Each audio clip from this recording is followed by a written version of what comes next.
The first thing I ever knew about myself was that my leg was wrong. Not broken, wrong. Broken is a fact a man can hold in his hand, a thing with an edge to it, a thing that can be named and set and weighted out. This was worse. There was a length of me below the knee that answered to nothing. It lay on the plank like something someone had put down and forgotten, and when I turned my head in the gray light and looked at it, I felt no ownership of it at all. It might have belonged to the man on the next table. It might have belonged to no one. I lifted my head to see it better, and the whole room swung sideways like a bell, and a hand came down flat on my chest and held me to the wood. No, a woman said, "Down." I went down, not because she was strong, she was not especially strong, but because the room was still turning and her hand was the only fixed thing in it. "Where is this?" I said. My voice came out wrecked. Some cracked and useless thing at the bottom of a well. I had not used it in some time. I did not know how long, and that not knowing sat in me like a stone I had swallowed whole. "An infirmary," she said. "Border cold reach. That's all you get for now." "Whose?" "Nobody's. That's rather the point of it." She was working while she spoke.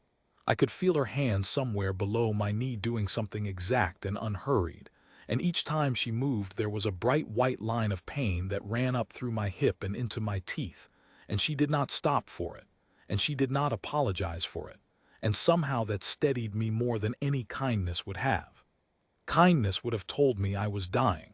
This told me I was a job of work. "What's my name?" I said. Her hand stopped. It was only for a moment, half a breath. If I had been any less wrecked, if the room had been any less busy with the noise of other men breathing badly, I might not have caught it at all. But I caught it. I have always caught things like that. It turns out that was in me before anything else was, and I lay very still on that plank table with my head full of nothing, and I understood two things at once, and I understood them clearly. She knew, and she was not going to tell me. "You've a head wound," she said, and her hands began again, and her voice was exactly as flat as it had been. "The name will come back. They generally do. You know it." "I know a great many things. Lie still. If you move this leg while I'm setting it, you'll walk on a bent bone for the rest of your life, and I'll have wasted an evening." So I lay still. What else was there? I lay on a plank table in a stone room full of dying men, in a place whose name I could not have told you, in a country I could not have named, with a splinted leg and a skull that rang like a struck kettle, and I let a stranger set my bone. And the whole time I looked at her face and tried to make it give me something. It gave me nothing.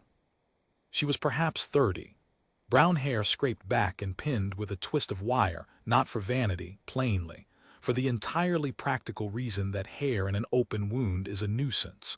Sleeves rolled past the elbow. Forearms like a woman who hauls things and has hauled them for years. A long, plain, unbeautiful face doing beautiful work. And when she leaned in close over the ruin of my leg, close enough that I could see the grain of the salt-dried leather of her apron, close enough to smell tallow and vinegar, and the cold outdoors still in her clothes, something in me turned over. I want to be precise about this.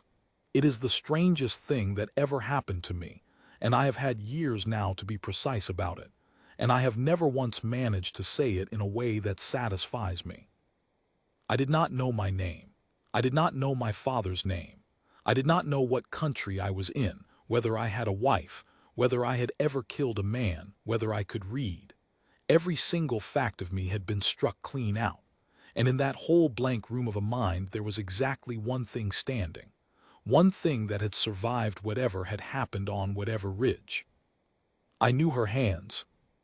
Not from anywhere. Not from a place or a day or a face I could point to.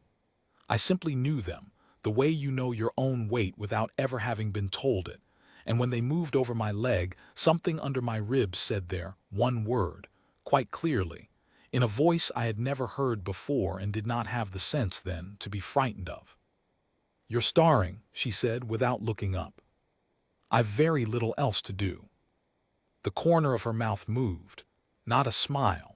The bare beginning of the idea of one, immediately put away somewhere and the lid shut on it. Ilse, she said, var, since you'll only keep asking. Ilse var. Don't wear it out. She reached for a strip of linen and began to wind it over and under fast and tight, her thumb pressing each turn down flat. You'll be here a long while. 6 weeks before you stand if you're sensible, longer if you're the other thing. What's the other thing? A man, she said. I did not sleep that first night. I lay in the dark and I listened. The infirmary at Coldreach was one long room of gray-fitted stone, low-roofed, with a beam down the middle black with 200 years of lamp smoke. 20 plank tables down each wall. A hearth at the far end that was never allowed to go out and never allowed to be generous. 2 shuttered slots high in the north wall that let in a knife of cold and a gray rectangle of light, and when the wind turned, a fine sifting of snow that lay along the sill and did not melt. 40 men or thereabouts. I could not see them, but I could hear them, and a room of wounded men at night is a kind of instrument. It plays. There was one somewhere to my left who breathed in 3 parts, a catch and a rasp and then a long, unwilling sigh over and over, and I lay there and waited each time for the sigh, and each time it came, and each time I thought, not yet then. There was one at the far end who talked, not to anyone. He simply talked, low and steady and reasonable, all night long, the way a man talks to a horse he is trying to keep from bolting. And in the morning I saw him, and he was perhaps 19 and had lost his right arm above the elbow, and he was quite mad briefly, for about a fortnight.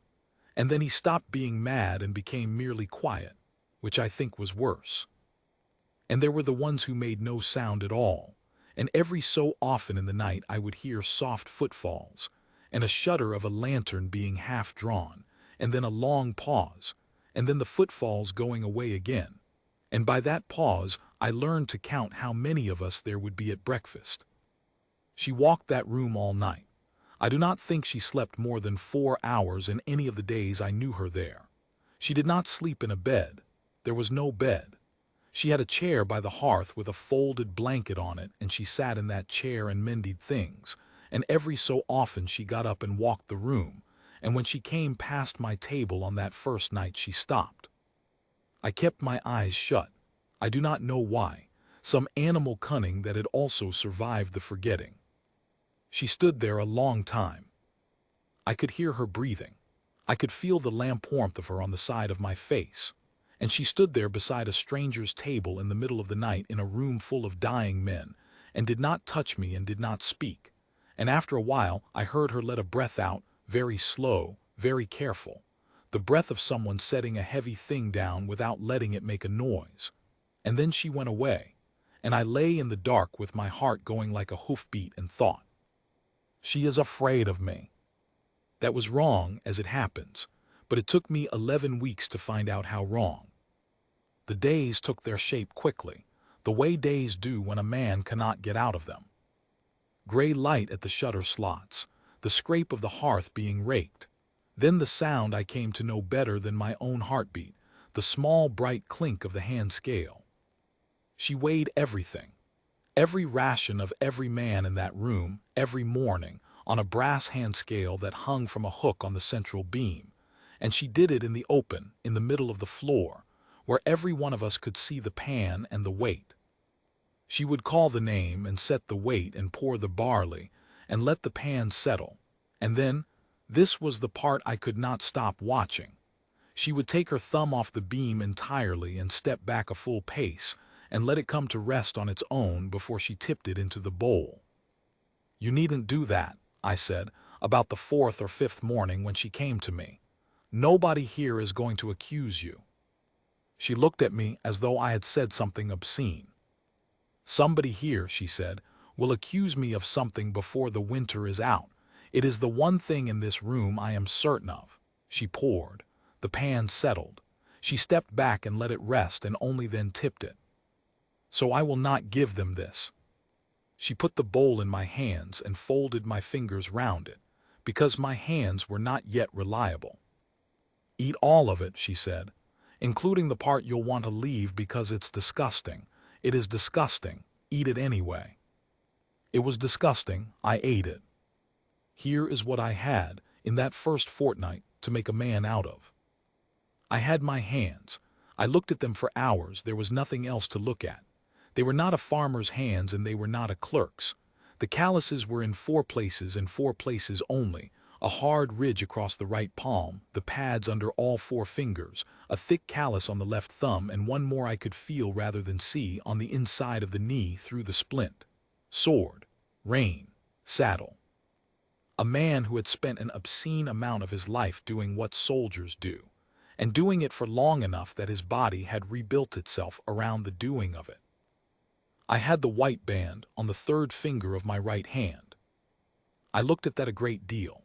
Untanned skin, a full shade paler than the rest, and beneath it this was the thing, a groove. An actual dent in the flesh, worn there, the way a rope wears a groove into the stone lip of a well. A ring does not do that in a year. A ring does that when a man has worn it every day of his life and has slept in it and fought in it and never once, not once, taken it off. And it was not there now. Who took my ring? I said. Ilse Var, halfway down the room with an armful of linen, did not break stride. You came in with nothing but the clothes you'd bled into, and I burned those. That is not an answer to the question I asked. It's the answer you're getting. I had my scars, and she gave me those grudgingly when I badgered her into it, because she would not tell me my name, but she would tell me my body, and I think now that this was a kind of mercy she had thought about carefully. She let me have the evidence. She simply would not let me have the conclusion. That, she said, prodding the puckered thing high on my shoulder blade, is an arrow, dug out by an idiot with a knife and no patience, years old. You are lucky it didn't take the arm. And these? Rib's blade, twice. Different days that one's older, see how it's silvered. Her fingertips moved down and stopped, and something changed in her breathing, and she said in a completely different voice, and that one isn't a battle wound at all. I turned my head. There was a long, clean line down the inside of my left forearm, straight as a ruled edge, healed white. What is it then? A blade held steady, she said, by someone who wasn't in a hurry, in a room, by agreement. She stopped. Then she said, oath scar, and shut her mouth so hard I heard her teeth come together. Whose oath? Turn over. Ilse. Turn over, she said, or I will turn you over, and you will not enjoy the way I do it. The clerk came in the 3rd week. The supply sledges came up the valley road when they could, and with them came the sledge drivers and, once in a while, a quartermaster's clerk with a tally board, walking the room and counting heads because grain is issued per living man, and a hold does not care to feed the dead. This one was a thin young man with ink on his fingers and a good wool coat, and he came down the row counting under his breath, and he reached the foot of my table and he stopped. Just stopped. I was sitting up by then, propped on my elbows, and I looked at him and he looked at me, and I watched the blood go out of his face from the mouth outwards. It is a particular thing that. I have seen it since in men who have just understood they are going to die. He did not go pale like a man who is startled. He went the color of a fish's belly, and his tally board came down slowly to his side, and his lips moved. And then Ilse Var was standing between us. She had come from the other end of the room, and she had come fast, though not, I noticed even then, running. She never ran. She had a bowl in her hands, and she put her back to me squarely so that she filled the space, and she said something to him. I could not hear it. Her voice was very low. I saw the clerk's eyes come up over her shoulder to me and then go back down to her face, and she said something else longer, and he began very slightly to shake his head.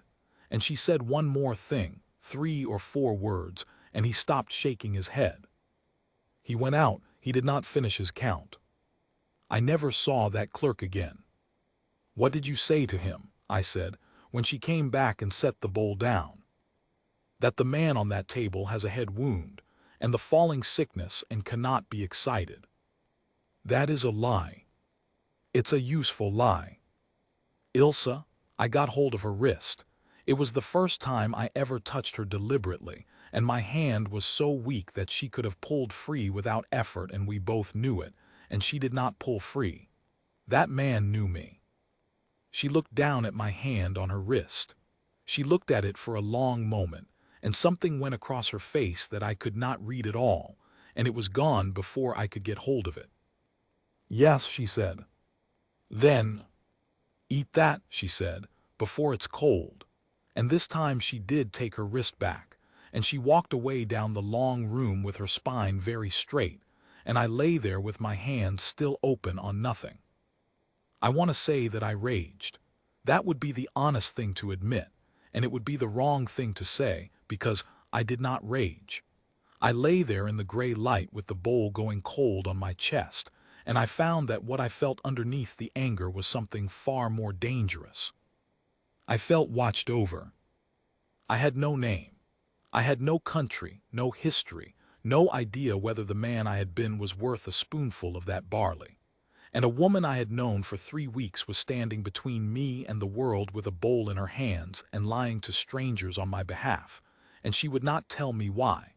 And my whole body, the whole broken ruin of it, was saying, in the same voice that had said there on the first night, "She is not keeping you from something. She is keeping something from you. There is a difference, and one day you will know it, and on that day you will thank her." I tried to stand on the 9th day. That is not quite true, and I have never been able to make myself write it down as anything but the truth, so let me put it properly. I had been told 6 weeks, and on the 9th day I decided that 6 weeks was a thing that applied to other men. I waited until the deep middle of the night. The 3-part breather was doing his catch and rasp and sigh. The mad boy was talking to his horse.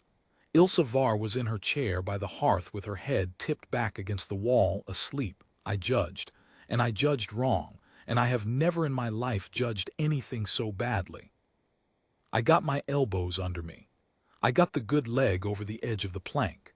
And then, with a slow and enormous care, taking my whole weight on my hands, I lowered the bad one down until my heel touched the flagstone. And then I put weight on it.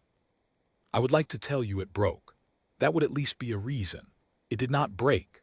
What happened was worse and stupider. It turned.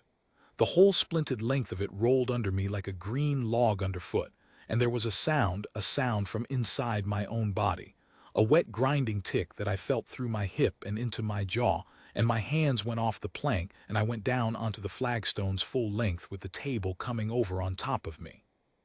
The noise woke the entire room. She was there before I had finished falling. Not running. I have never once seen that woman run, but there, kneeling in the mess of it, in the black wet spreading out from where the splint had come open, and something inside had opened with it. And she got the table off me, and she looked at what I had done to 11 days of her work. And then she looked up at me. "Congratulations," she said. "I have been spoken to by Margraves. I have been spoken to, I would eventually learn, by 2 crowned kings and a war council of 40 men, and a cardinal regent with a voice like a dropped bell. Nothing in my life has ever put me so thoroughly and so finally on the floor as that one word from a hold-less bone setter in a stone room that stank of tallow and rot. I needed to know if I could," I said. "Now you know." She was already working, cutting the ruined binding away, both hands fast. "Now you know, and now the bone will set crooked, and now you will limp for the rest of your natural life, and there is not one thing I can do about it because you needed to know." She did not raise her voice. She has never once raised her voice at me, not then, not since, not once in all the years, and I would trade almost anything to have had her shout at me that night instead. "Push with the good one. Push. I am not a mule." I pushed, she hauled. Between us, somehow, we got me back onto the plank. And I lay there sweating and shaking and utterly furious, not with her. With the leg, with the room, with the great smooth nothing where a man's history is supposed to be, and where mine had been wiped away as clean as a slate. And she rebuilt the whole splint from the beginning, right there in the middle of the night, without one word of reproach. It took her until dawn. And when she had finished, she did something she had never done. She sat down, on the edge of my table with her back half to me, her forearms on her knees and her hands hanging, filthy to the elbow, and she looked at the far wall. The gray was coming in at the shutter slots. "You're used to being obeyed," she said. "Am I?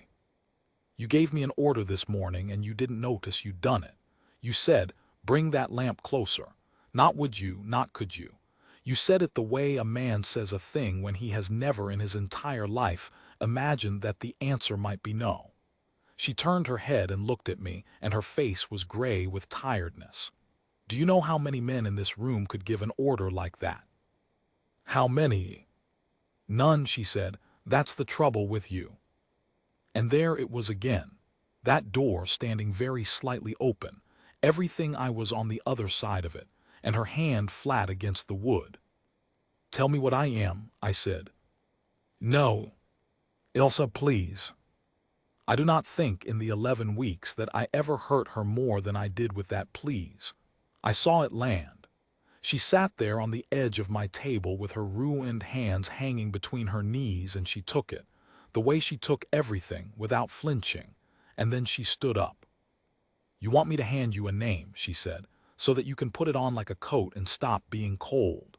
She began gathering the bloody linen. "It is not a coat. You'd be wearing it before you had finished growing back into it. And then I would never meet the man who is currently," and here her voice did something, cracked slightly, was hauled straight again, "currently learning to say thank you for a cup of water, which, incidentally, you managed for the first time yesterday. Congratulations twice. You are the most insufferable woman I have ever met." "You don't know that," she said, going away down the room with her arms full of the night's wreckage. "You don't remember any of the others." The bone set crooked.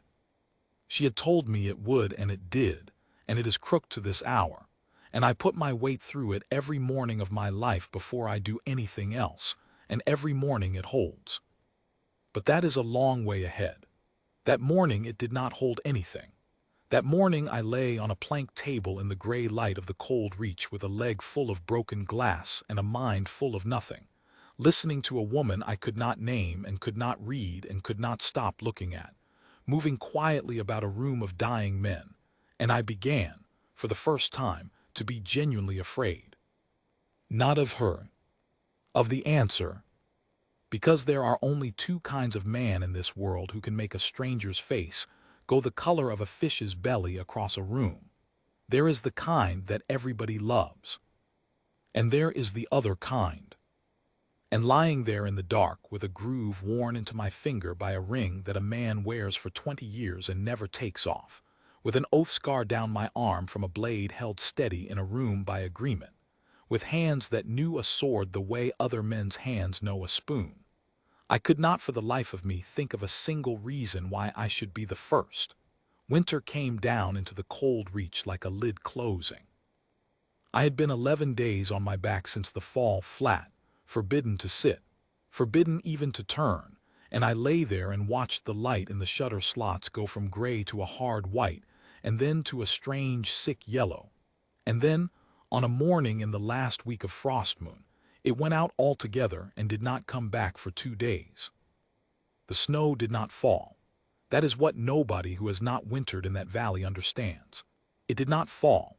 It arrived, sideways in volleys, driven up the length of the reach by a wind that came off the ice fields at the head of it and had nothing whatever to slow it down for 40 miles.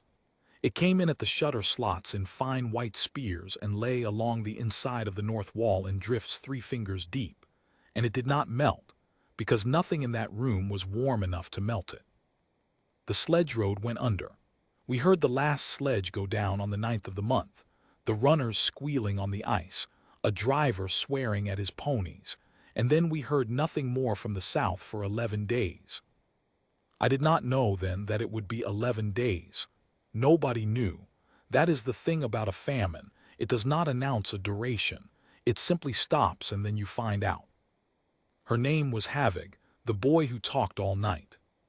He had lost the arm above the elbow at a place I did not know the name of, and for the first fortnight he lay at the far end and talked, low and steady and perfectly reasonable, to a horse called Sitter.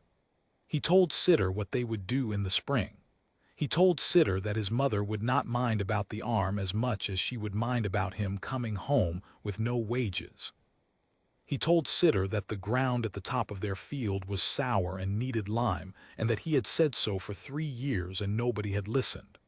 All night, every night in a calm and even voice, and I lay in the dark and listened to him and thought, that is what a mind does when it is coming apart. It keeps house.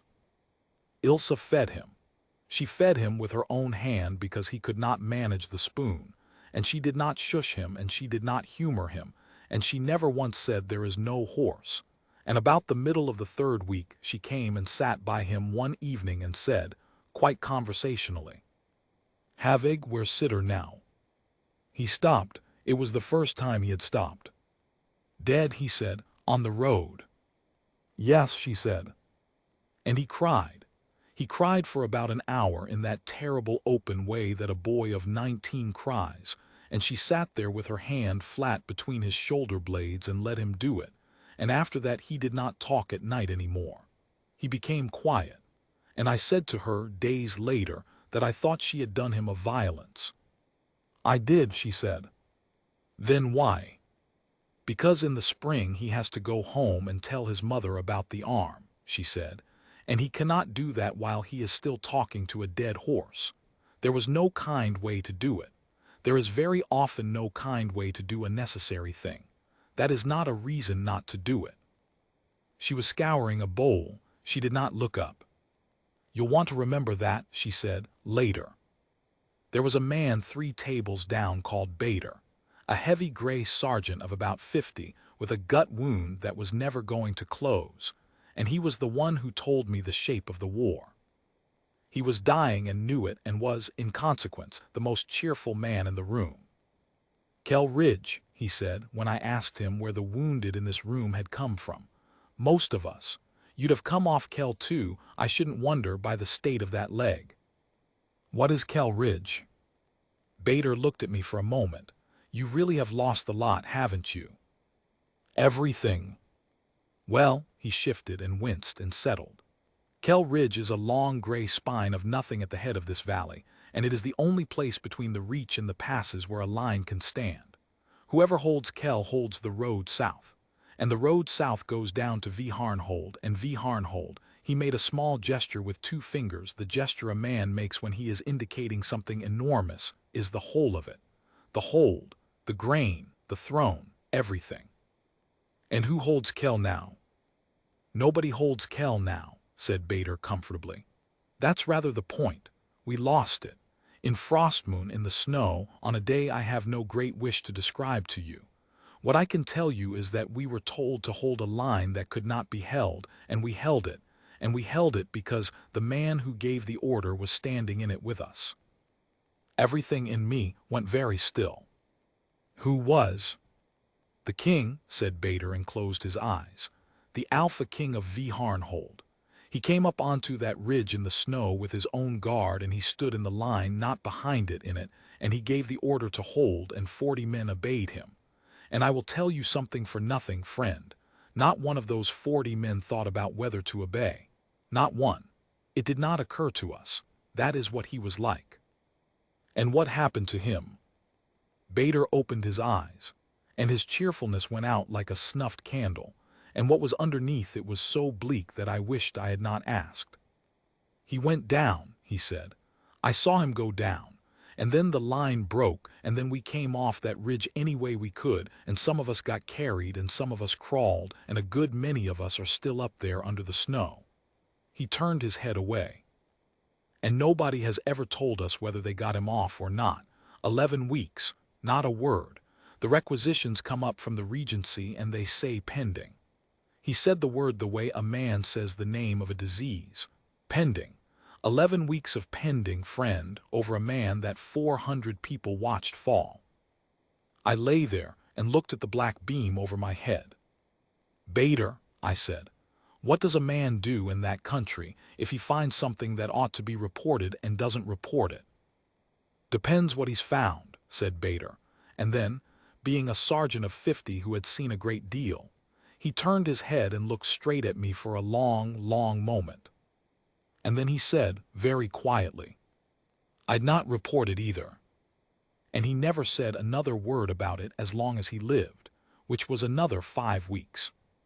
The grain ran out on the 4th day of the 11. She did not hide it. I have thought about that a great deal since. She could have hidden it. She could have thinned the ration by degrees over a fortnight, and none of us would have been the wiser. And that is what a clever woman would have done. And Ilse Var is the cleverest person I have ever known, and she did not do it. What she did was this. She went and stood in the middle of the floor under the hand scale, and she waited until every man in that room who could turn his head had turned it, and she said, "There is no more grain."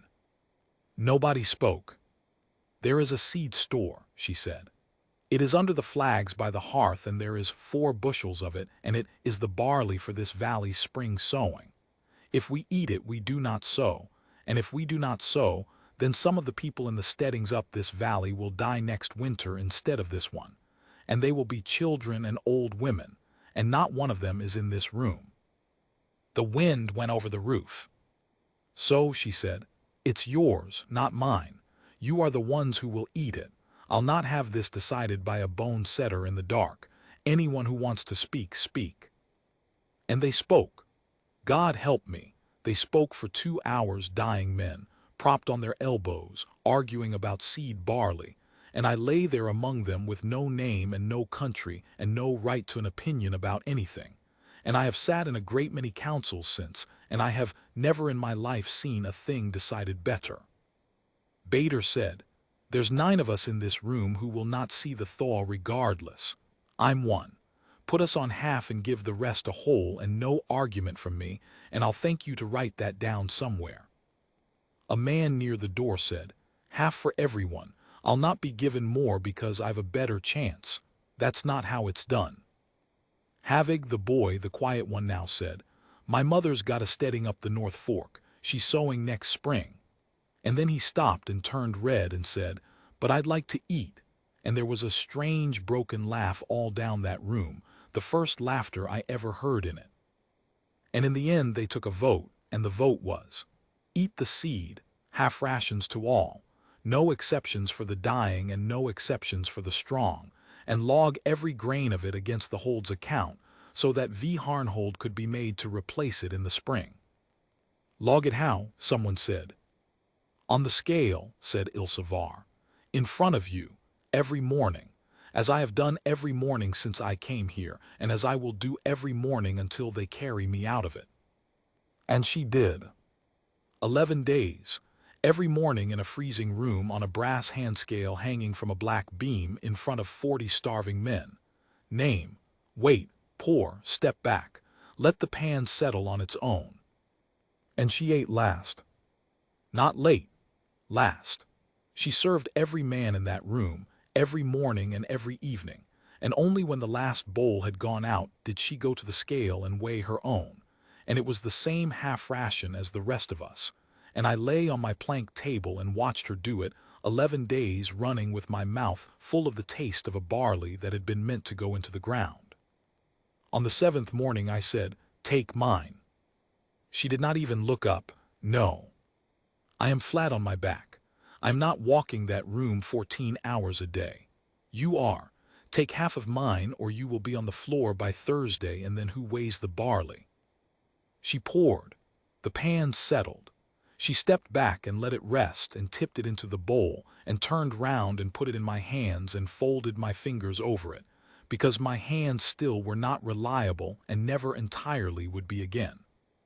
"If I take 1 grain from 1 man in this room," she said, "then I am a woman who takes, and every ration I have ever weighed goes back into the pan and comes out light. Every one of them, Auric, all the way back." She stopped. Her jaw moved. "Eat it." She went 4 paces. Then she stopped and stood with her back to me for a moment in the middle of that gray room full of hollow men, and she said, in a very different voice, quiet and quick, and as though it had got out before she could catch it, "Thank you." And she went on. I did not know she had said my name. That is the thing.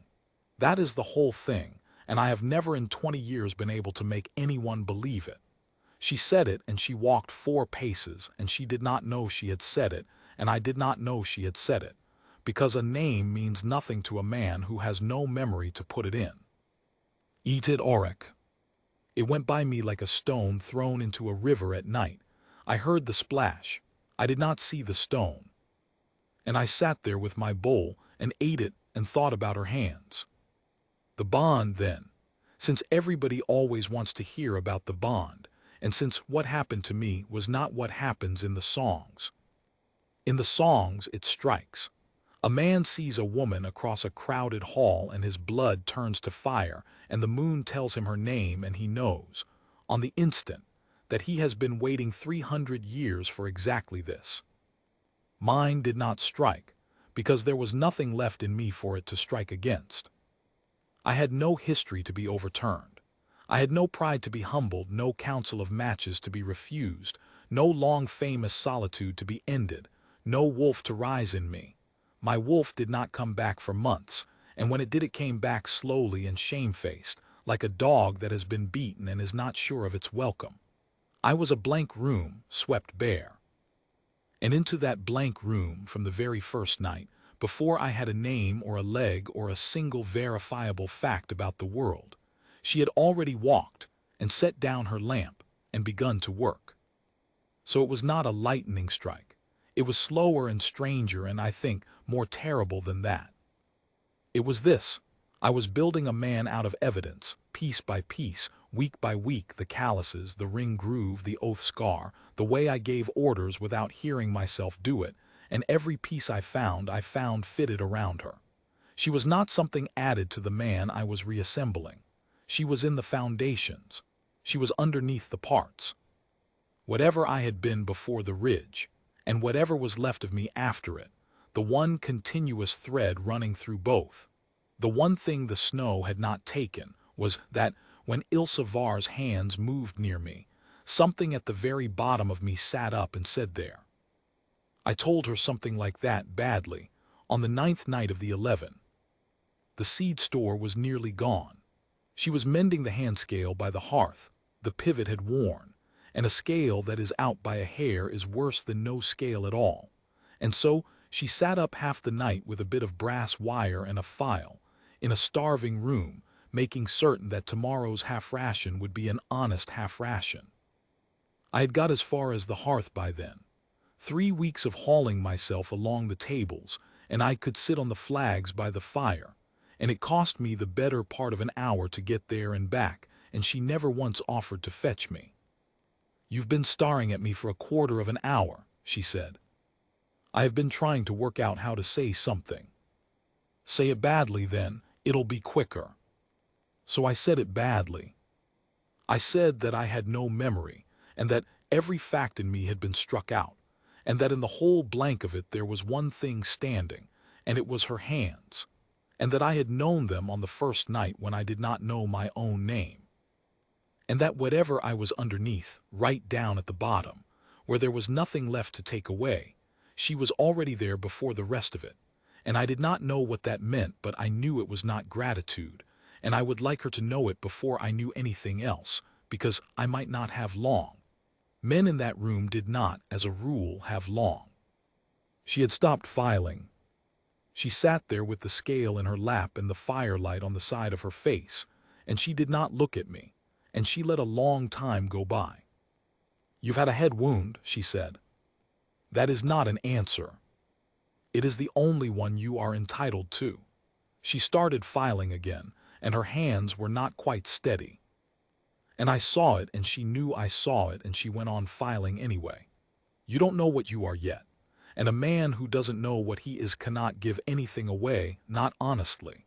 Whatever you handed me tonight, you would have to take back in a month, when you found out you had promised it out of somebody else's pocket." "And if I found out," I said, "and did not take it back?" The file stopped. I watched her think about it. I watched her, very carefully and very deliberately, decide not to say the thing that she wanted to say. I saw the exact moment it went back down. I saw her swallow it, the way she swallowed everything, and I would give a great deal now to know what it was. "Then you'd say so," she said, when you knew and not before. Ilse, go to sleep, Auric, she said. And that one I heard. I do not know why. The 9th day, perhaps. 9 days of half a ration and 11 weeks of nothing at all, and my mind was thin as an eggshell and everything was coming through it. I sat there on the cold flags by the hearth with my bad leg out in front of me, and the word went into me like a nail. Say that again, I said. She did not move. Ilse, say it again. The whole room had gone quiet. 40 men in the dark, awake, and every one of them listening, and the wind going over the roof, and the hearth light on the black beam, and the hand scale lying in her lap with its pivot half-filed. Ilse Var stood up. She stood very straight, which is what she does instead of flinching. Her face had gone the color of the snow on the sill. And she said, Auric. And nothing happened. That is the part nobody understands. That is the part I have never once managed to make a single living soul believe. I sat there on those flags with my heart going like a hoofbeat, and I waited for the great door of my life to swing open, for the flood, for the faces, the names, the fathers, the whole enormous roaring weight of it to come pouring back through the breach. And there was nothing. A sound, 2 syllables, belonging to a stranger. I began to laugh. It was not a good laugh, and it went on rather too long, and Bader said something from his table that I did not hear. It means nothing, I said. You've held it back from me for 11 weeks. 11 weeks, Ilse, and it means nothing to me. I know, she said. Then what in the name of everything was the point of it? Because a name is not a man. She said it with a violence I had never once heard from her, never before and only once since, and every head in that room that could come up, came up. Because I could have handed you Auric on the first night, she said, and you would have put it on and it would have fitted because it is yours, and you would have gone straight back to being whatever Auric was, and you would have been wrong, and you would never have known you were wrong, and I would have had to stand here and watch you do it. She stopped. She put her hand over her mouth. It is the only unsteady thing I ever saw that woman do in 11 weeks, and I have never forgotten it, and I never will. The fire popped. You were there, I said slowly. On the ridge, you were on Kell Ridge. She did not answer. You pulled me out. Nothing. Ilse, I got my hands under me and I got myself up off those flags on one leg, on the hearthstone, shaking, hanging onto the mantel, because I was not going to ask her this sitting down. Who left me? And she looked at me across that dark room full of starving, listening men, with the wind going over the roof, and the snow on the sill, and the scale lying forgotten in her chair. And she said the truest and the hardest thing that anyone has ever said to me. When you can walk, she said, you will work it out for yourself, and you will want to have worked it out for yourself. Trust me in that, Auric, if you will not trust me in anything else, because there is a thing waiting for you at the bottom of this, and you are going to need to be standing on your own 2 feet when you find it. The grain came through on the 12th day. 3 sledges, ponies blown and steaming, a road broken open by 50 men from the steadings with shovels, and there was actual bread in the place that night, and men who had not spoken for a fortnight were half drunk on the sheer astonishing fact of eating. I sat by the fire and watched her go down the room with the loaves. And I thought, there is a thing waiting for me at the bottom of this. And I found, and this surprised me very much, that I was not afraid of it at all. I had been afraid, 3 weeks earlier, lying in the dark and thinking about a clerk's face going the color of a fish's belly. I was not afraid now. Because whatever was down there at the bottom, she had already looked at it. She had been looking at it every day for 11 weeks.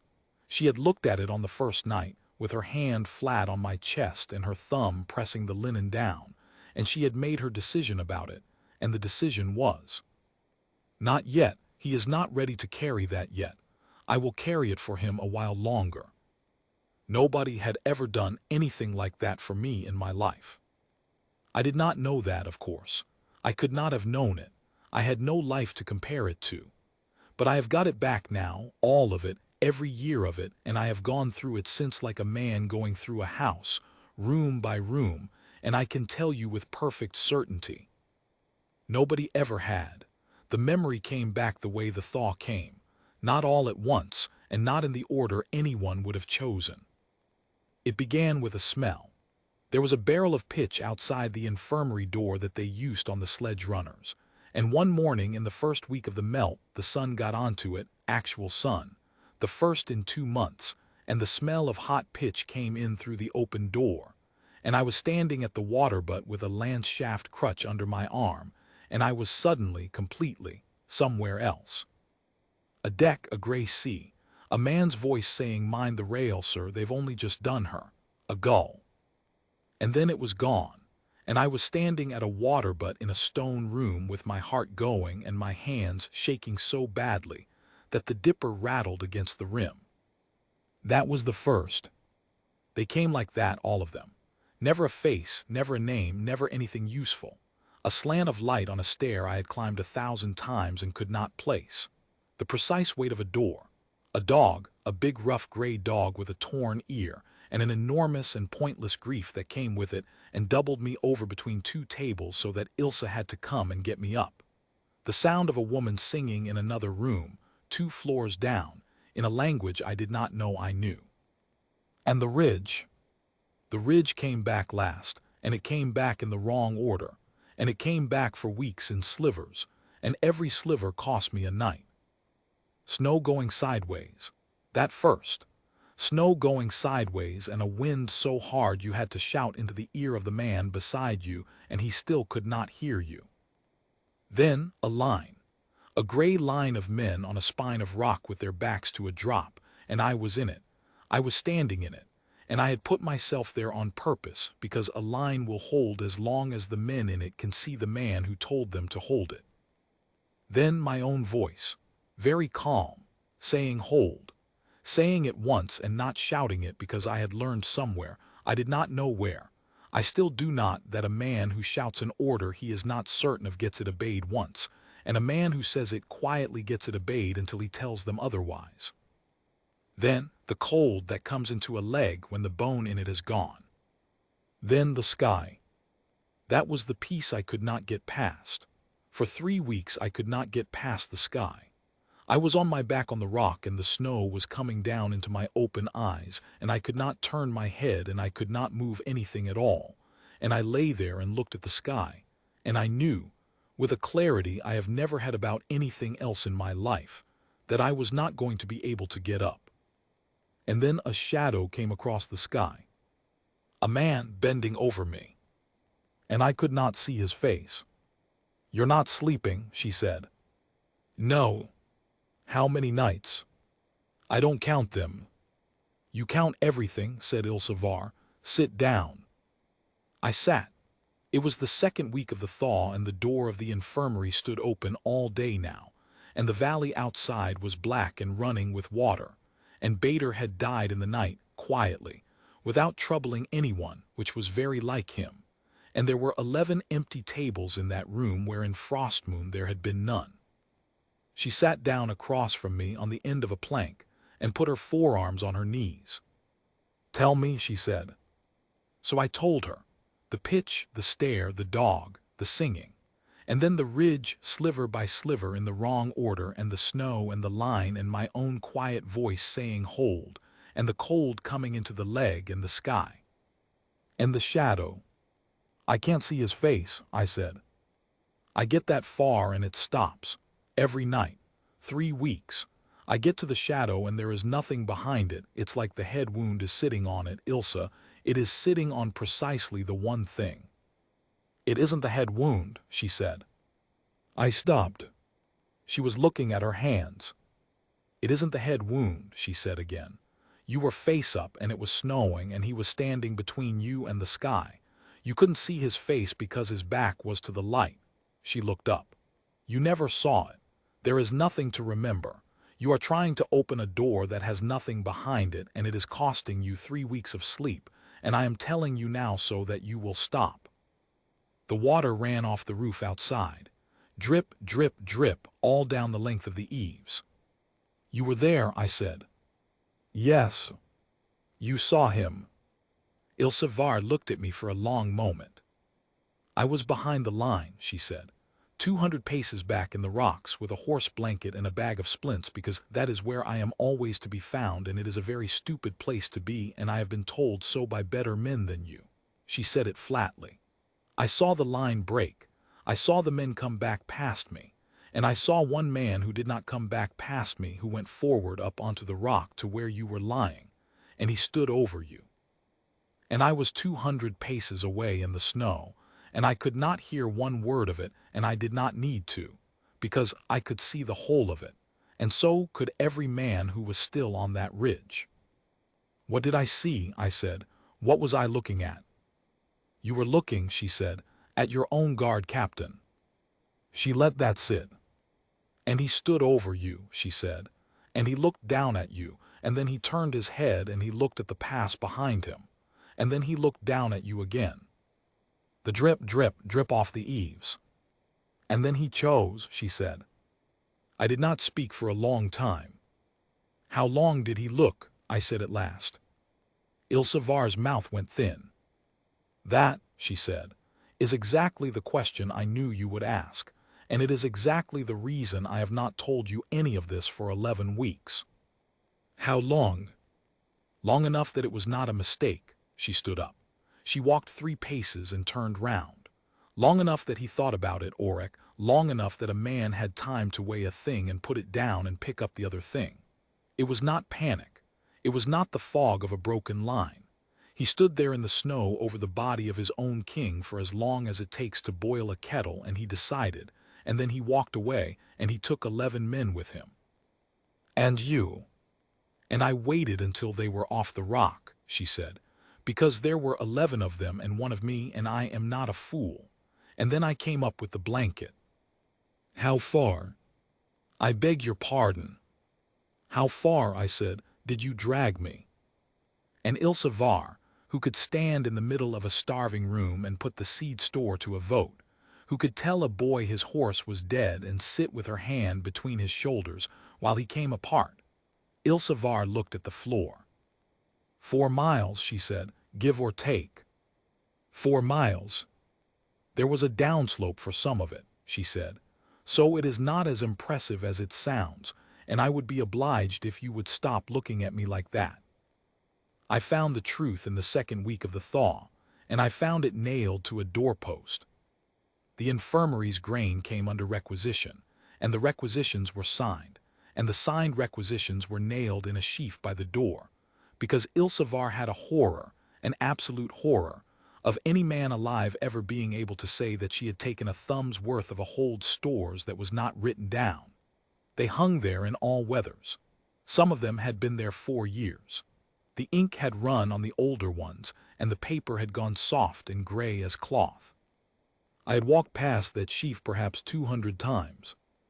That morning I stopped and turned back and lifted the top one off the nail with 2 fingers and held it up to the light. Issued 16 bushels barley, 4 salt, 2 oil, to the infirmary at Cold Reach, by authority of the Regent and Council of V. Harnhold, during the interregnum, and pending the confirmation of the death of the Alpha King. I stood there in the doorway with the water running off the eaves and the Black Valley steaming in front of me and the paper in my hand, and I read it 4 times. Pending the confirmation of the death. Not following, not since, not upon. Pending. 11 weeks of pending. A hold does not leave a throne pending for 11 weeks over a body it has found. You cannot. The moment there is a body, there is a funeral, and the moment there is a funeral, there is a successor, and a hold with a war on its northern border does not leave the chair empty for 1 single hour longer than it has to. A hold leaves a throne pending over a body it has not found. And a hold goes on leaving it pending week after week, requisition after requisition, all through a famine winter, When the men who are drawing the grain and swearing the levies and signing the paper have a very great and very quiet interest in the word pending going on doing its work for as long as it possibly can. Because pending is a word that means, we are still looking. And we are still looking is what you say when you are not looking at all.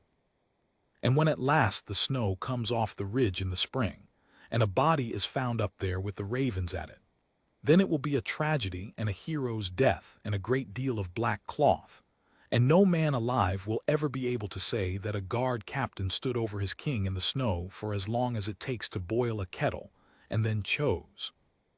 Because the man who could say it would be dead, and the only other person who could say it would be a hold-less bone setter from the wrong side of the pass, and who in this world would take her word against his. I looked down at my own hand holding the paper, at the white groove on the third finger, worn into the flesh, where a signet had sat for 20 years and had been taken off me in the snow on Kell Ridge by a man who needed it to be found on a body that was not mine. Behind me, very quietly, Ilsevar said, "There it is." I did not turn around. "Viharn," I said, "Oric Viharn." "Yes." "Alpha King of Viharnhold." "Yes." I put the paper carefully back on its nail. My hands, I noticed, were entirely steady. They have always been steady at exactly the moments when they have no business to be. It is the single most useful and most dishonest thing about me. "How many people in this valley know?" I said. "4. 2 died in the winter. One was Bader, who worked it out in about a fortnight and never said a word to a soul. And I have never in my life been so glad of anything as I was of that man's silence. One is a quartermaster's clerk who I have been feeding out of my own ration for 2 months, so that he stays fond of me and frightened of me in roughly equal measure. And you. And me." I turned round. She was standing in the middle of her own infirmary with her sleeves rolled and her arms hanging at her sides, and she looked, for the first time in the whole of the 11 weeks, for the first and very nearly the last time in all the years I have known her, frightened. And I understood, with a great cold falling clarity, exactly what she had done, and exactly what it had cost her to do it, and exactly what it would have cost her if she had done otherwise. "You could have sold me," I said. "Yes." "On the first night. You had the Alpha King of Viharnhold half dead on a plank table in a hold-less border infirmary with no witnesses and no name, and you could have sent one rider south with one sentence and named your own price. Any price. A steading, a title, a seat at the table for the rest of your life." "Yes." "You could have sold me to the Regency." "That," she said, "would have been simpler still and considerably more lucrative. They would have paid me a great deal more not to have found you at all." "And instead," I said, "you set my leg and you fed me last through a famine, and you let me learn to say thank you for a cup of water like a child of 4. Her chin came up. "Yes," she said. "Why?" And Ilsevar, who had never once in 11 weeks and 4 days raised her voice above the flat, level, unbothered tone of a woman weighing out barley, looked at me across that room and said, "Because I was on the ridge, Oric. I saw what you were before you fell. I watched you give an order to hold a line that could not be held, and I watched you mean it, and I watched 40 men obey you, and not one of them stopped to think about it, because it had never once occurred to any of them that the answer might be no. That is what you were. That is what you were in front of 400 witnesses, in the snow, with your name on you and your ring on your hand and every soul on that ridge watching. And then you went down. And your own captain stood over you and chose. And I dragged you 4 miles on a horse blanket, and I got you onto this table, and I cut your clothes off you and burned them, and you were nothing." Her voice had gone hoarse. She did not stop. "You had no name, no rank, no wolf. Your wolf was gone, Oric. It was gone for 4 months, and I do not think you have ever understood how completely it was gone. No memory, no ring, nothing. There was not one single thing left of you that anyone could bow to. And you were good. You were good all the way down. You were good on a plank table in a room where nobody knew who you were and nobody was ever going to. You gave your ration to Havoc twice when you thought I could not see. You sat up with Bader for the last 4 nights of his life because he was frightened of the dark and would not say so, and you never told me you were doing it. And I watched you do it every night through the crack of that door, and I did not say a word. You learned to say thank you. You learned to be helped, and I have never in my life seen a thing come harder to a man, and I have set the bones of 600 soldiers. She stopped. She was breathing as though she had run up the valley. And I stood in that doorway, she said, somewhere in about the 4th week, and I thought, if I give this man his crown back today, I will never know whether it was the man or the crown that was doing all this. And neither will he. And he is going to need to know. Because one day he is going to have to walk back into that hall and stand in front of 400 people who left him on a ridge. And the only thing on God's earth that will hold him upright in that room is knowing, for an absolute certainty, which one of the two he is. The water ran off the eaves. So no, said Ilsevar, I did not tell you. And I would do it again. I rode south 3 weeks later. Not on a horse. I could not sit a horse, not properly, not for 11 days on a broken road, and the fact of that took something out of me that I have never entirely got back, and I have made my peace with it, and I did not make it quickly. I went in a grain sledge, empty going down, full coming up. That is the way of the world. The driver was a man named Osked who did not know who I was and never found out, and who talked for 11 days without pause about his brother-in-law's dishonesty in the matter of a bull, and I have thought since that I could not have chosen a better companion if I had searched the reach for a year. Ilsa came. She did not want to. That is worth putting down. She stood in the doorway of her infirmary with her arms folded, and said that she had 19 men on those tables, and a spring epidemic coming and no earthly business in a great hall 3 weeks' ride south, and that whatever was going to happen down, there was going to happen with or without a bone setter standing in the corner of it. And I said, I am not asking you to come and watch. Then what?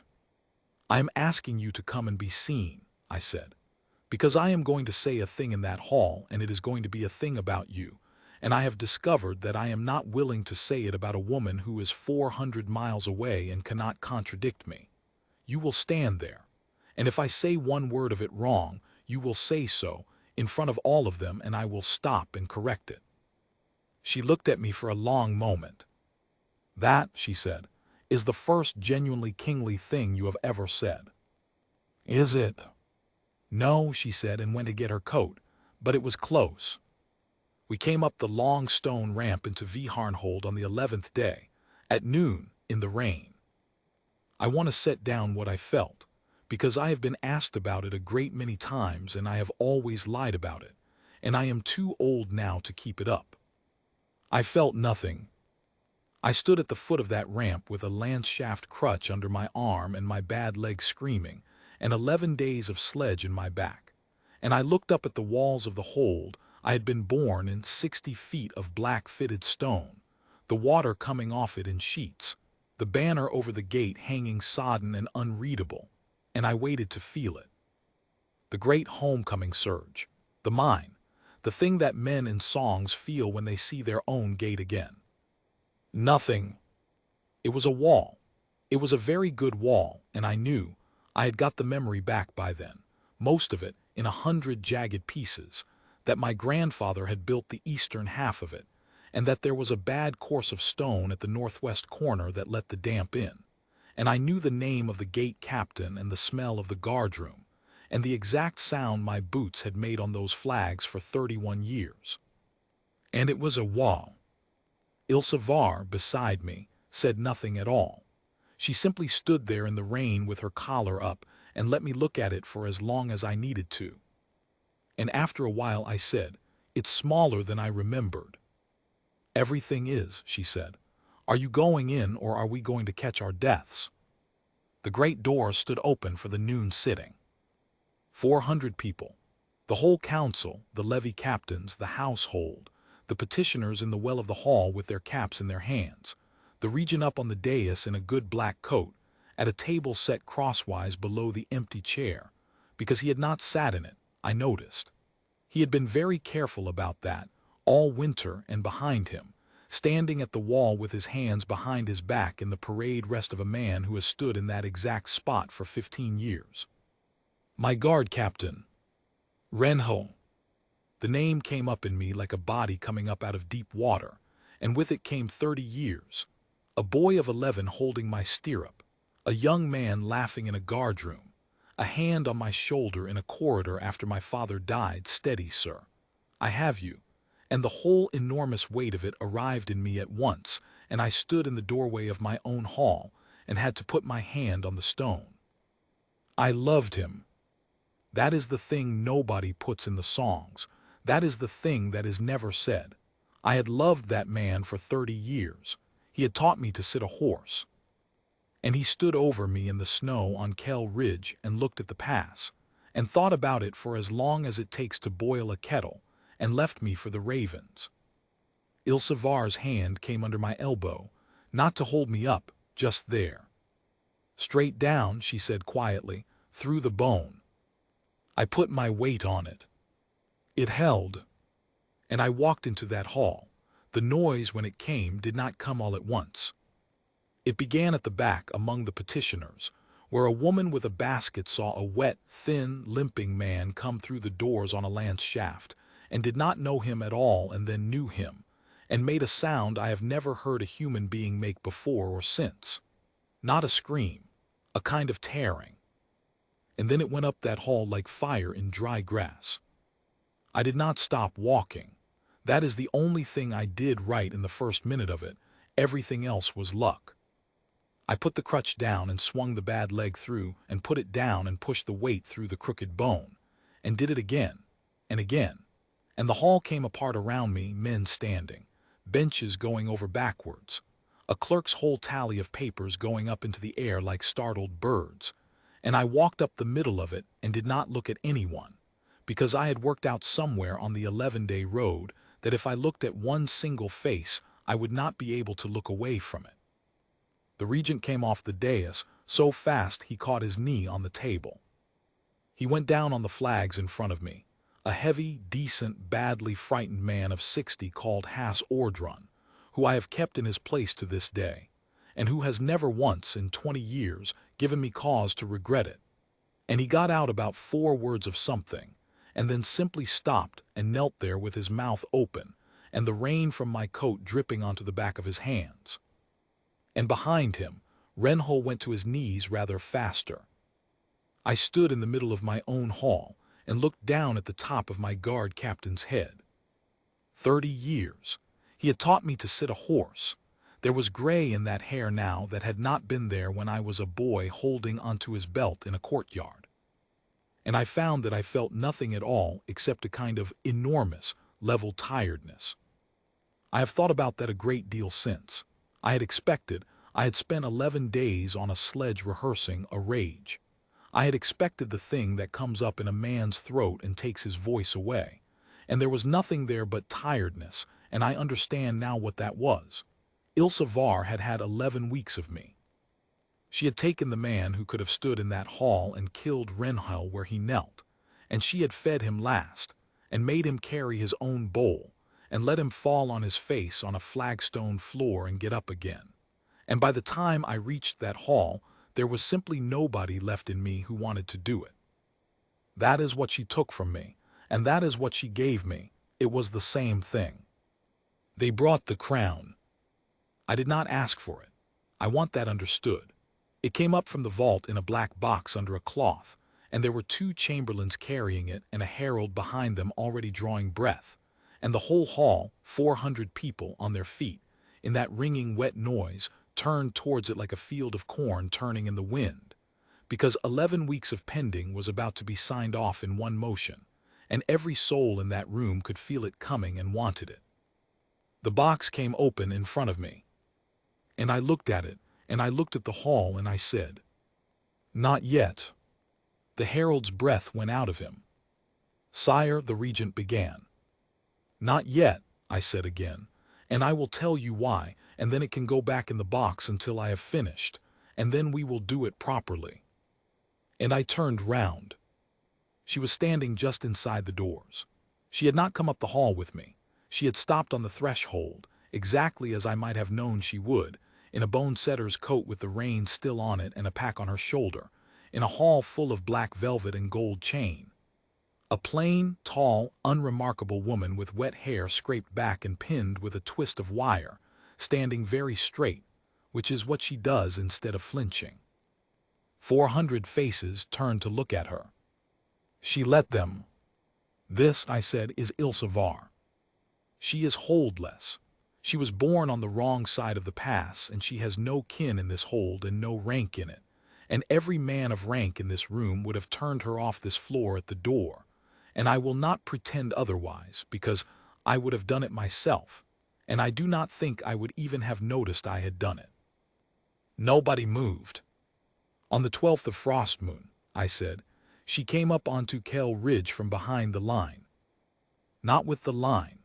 Behind it, 200 paces back in the rocks, with a horse blanket and a bag of splints, which is where she is always to be found in a battle, and which is a place no order in this hold has ever required a woman to stand, and where she has stood at every action on this border for 6 years. She saw the line break, she saw the men come off the rock. And when they were gone, she went up, alone, onto a ridge that had just been lost in the snow in the dark with a blanket. And she found a man on his back on the rock with a shattered leg and a broken skull and his ring gone from his hand. And she did not know who he was. There was nothing left on him to know him by, and she has told me since that she thought he was a sergeant. And she got him onto that blanket, and she dragged him 4 miles. The hall was making no sound at all now. 4 miles, I said, on foot, in the snow, downhill for some of it. She is very anxious that you should all know it was downhill for some of it. I looked round that room. And then, I said, she got him onto a plank table in the infirmary at Cold Reach, and she cut his clothes off him, and she looked at his face in the lamplight. And she knew exactly who he was. I heard it go round the hall, the intake of breath, 400 people at once, like a wave going up a beach. She knew, I said, on the first night, and she said nothing. For 11 weeks she said nothing. She could have sold that name to any of you, to this council, to the levy captains, to the regency. She could have sent one rider south with 1 sentence in his mouth, and she could have named her own price, and every one of you knows what that price would have been, and every one of you knows that you would have paid it. A steading, a title, grain for life, a seat at that table until the day she died. She named nothing. She fed me last. I let that stand. There was a famine in the Reach this winter. You all know there was. You signed the requisitions. 11 days with no grain up that road. And Ilsavar put the seed store of that valley to a vote of 40 dying men in the open and abided by it, and then weighed out half rations on a hand scale every morning in the middle of the floor where every man in the room could see the pan. And she took her own last, every day, not late last. The last bowl of the last serving weighed on the same scale with the same weight in front of everyone. And when I offered her half of mine, she refused it, and she gave me her reason, and the reason was this. If I take 1 grain from 1 man in this room, then I am a woman who takes, and every ration I have ever weighed goes back into the pan and comes out light. I turned back to the hall. There is not 1 man on that council, I said, who could have said that sentence.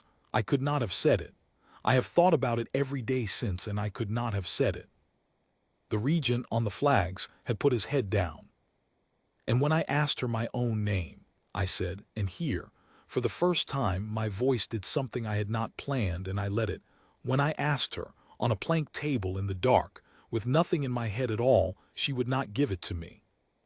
She looked at a broken man who did not know what he was, and she judged that he was not yet fit to carry his own name. And she was right. And she carried it for me, 11 weeks, alone, knowing what it would cost her if she was wrong, and knowing that there was not a soul in this world who would take her word for any of it if she was.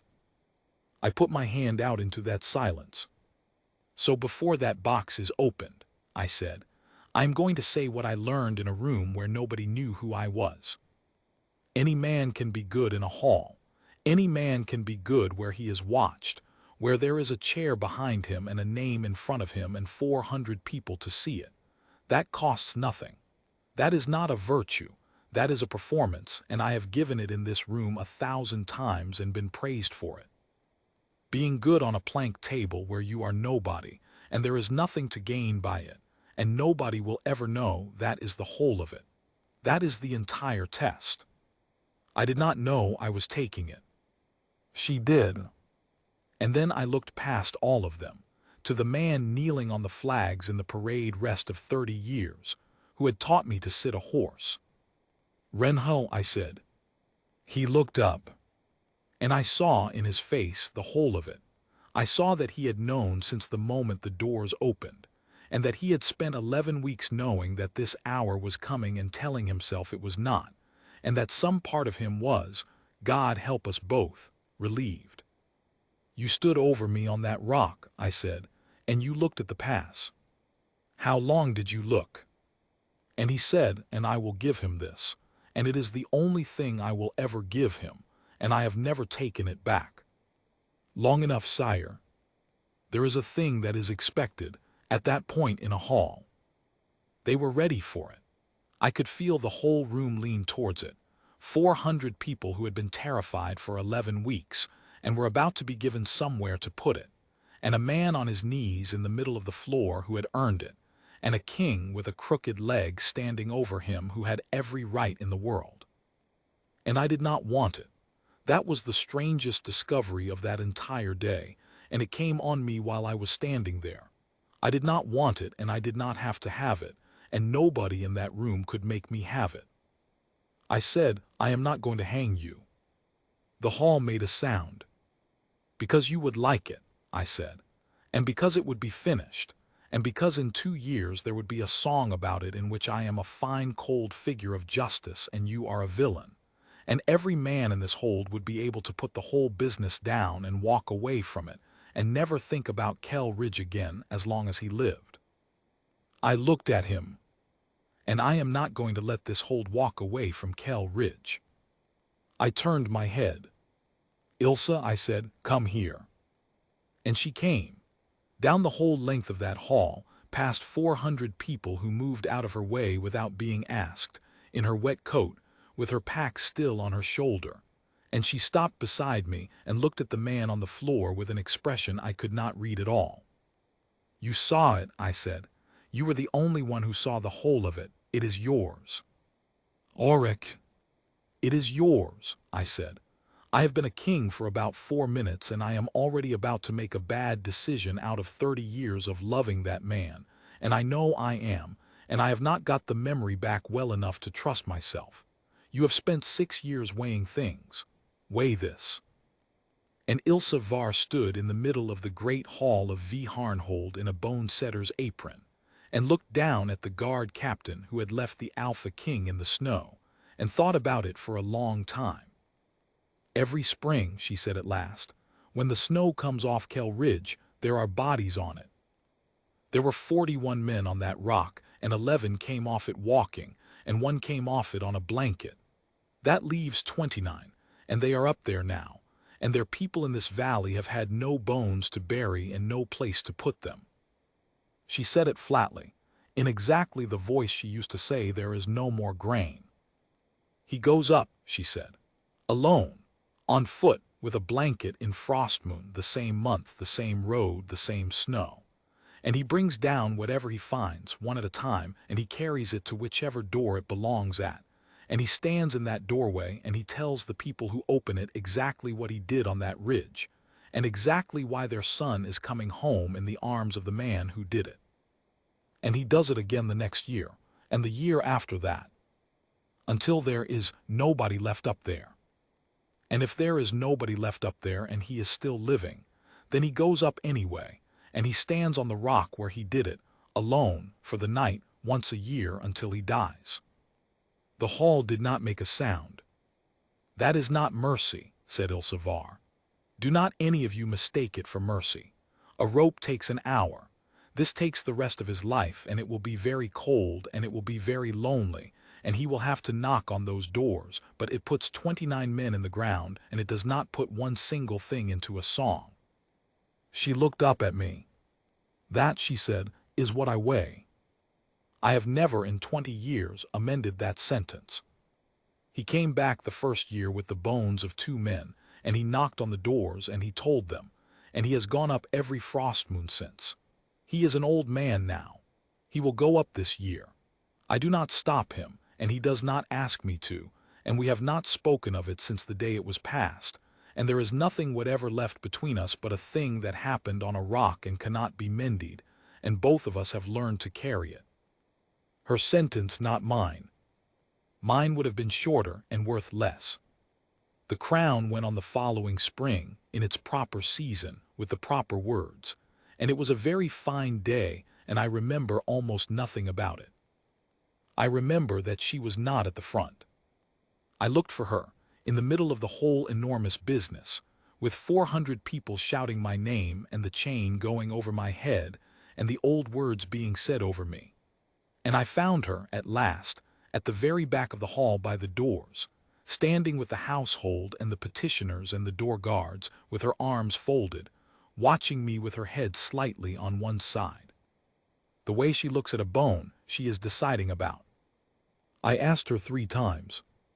She refused me twice, and she was right both times, and I want that written down, because there have been a great many songs made about this since, and every last one of them has us at the altar inside a month. The first time was 6 days after the hall.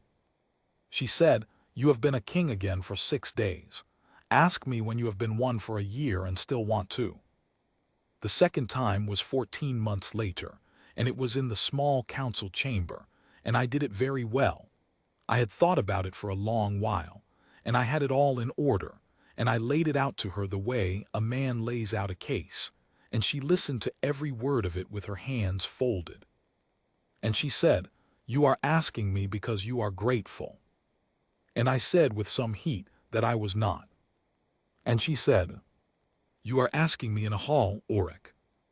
And I opened my mouth to argue, and I looked around at the paneled walls of my own council chamber, at the long table and the good chairs, and the light coming in through the arms of my own house in the window glass, and I understood exactly what she meant. And I went away and thought about it for 11 months. The third time, I did not ask her in a hall. I asked her in the infirmary at Cold Reach, which I had rebuilt by then, in stone, properly roofed, with a chimney that drew and shutters that fitted and 40 cots that were not planks, and a store that was full, and a staff of 9, every one of whom she had chosen herself, and 2 of whom she had rejected 3 times before accepting. I had come up in the spring on a horse. I could sit one again by then for a day at a stretch badly. She was mending a hand scale. Not the same one. Another. There is always another, and she has never in her life allowed anyone else to do it, and I have long since given up asking why. I sat down on the edge of a cot with my bad leg straight out in front of me, which is how I sit now, and how I shall sit for the rest of my life. And I said it. I said that I did not know who I would have been. I said that if I had woken in my own hall with my own name in my own mouth and my own ring on my hand and Renhill standing at the wall behind me, I would have got up and gone on being Auric Viharn, and I would have been a good king and a hard man, and I would have gone into my grave at 80 without having been carried by anybody, not once, not ever, and I would have called that a life, and I would never have known what I was. I would have gone the whole way through and never once found out. And you took it away from me, I said. You took 11 weeks. You held my own name in your closed hand, and you made me build a man out of nothing but what I actually did when nobody was watching, and it is the only honest thing I own. I looked down at my hands. The groove on the 3rd finger has never entirely filled in. I have never had the signet recut, and I never will, And there are men on my council who find this eccentric and have said so, and I have let them. There is one thing in me, I said, that survived. Everything else went. My father, my hold, my wolf, my name, 31 years all struck out in one afternoon on a rock. And out of the whole of it there is exactly one thing that came through the snow with me. I knew your hands before I knew my own name. I don't know what that is. I have stopped trying to give it a name, because every name I have found for it is a name out of a song, and none of them is true, and this is. Whatever I am underneath the crown and underneath the memory, right down at the very bottom, where there is nothing left to take away and nothing left to bow to. You are in there. You were in the foundations before the house was built. So I am not asking you out of gratitude, Ilsa. Gratitude is a thing a man feels about his life. You are not about my life. You are the oldest fact in it. The wind went over the roof.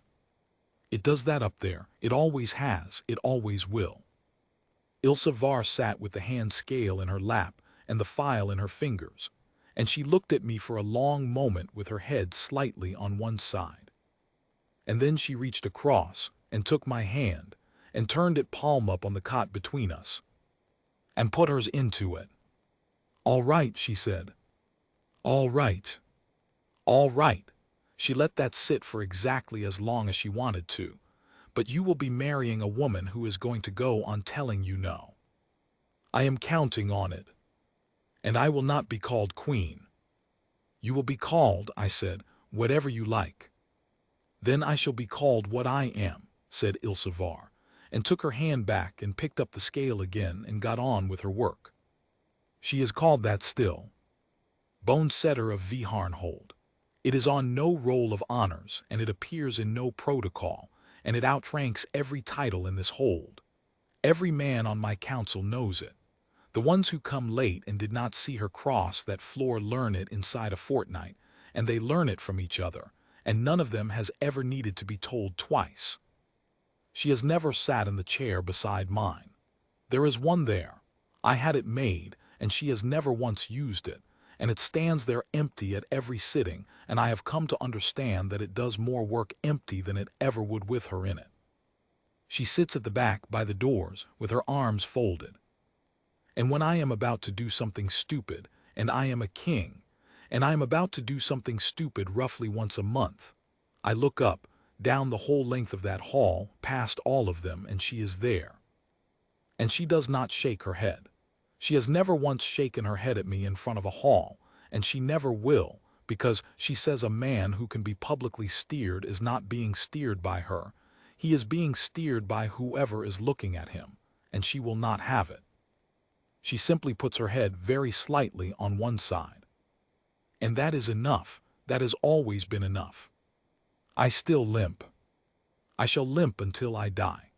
The bones set crooked in the 11th week, when I went down on that flagstone floor trying to stand on the 9th day, because 6 weeks was a thing that applied to other men. And it is my own fault entirely, and she has never once apologized for it, and she has never once let me apologize for it either. She said when I tried, "It is the only thing about you I would not change. Every morning it makes you ask the question." And she was right. Of course, she is generally right, and I have got used to it, and I recommend it. Because every morning of my life, before I do anything else at all, before the council, before the Levi's, before the grain and the border and the 400 people who want something from me, I get up off the edge of the bed in the dark, and I put my bad leg down on the cold floor, and I put my weight through it. Straight down, through the bone, and it holds. And she is generally awake before me, and she never says anything, and she never watches. And she is always, always in the room.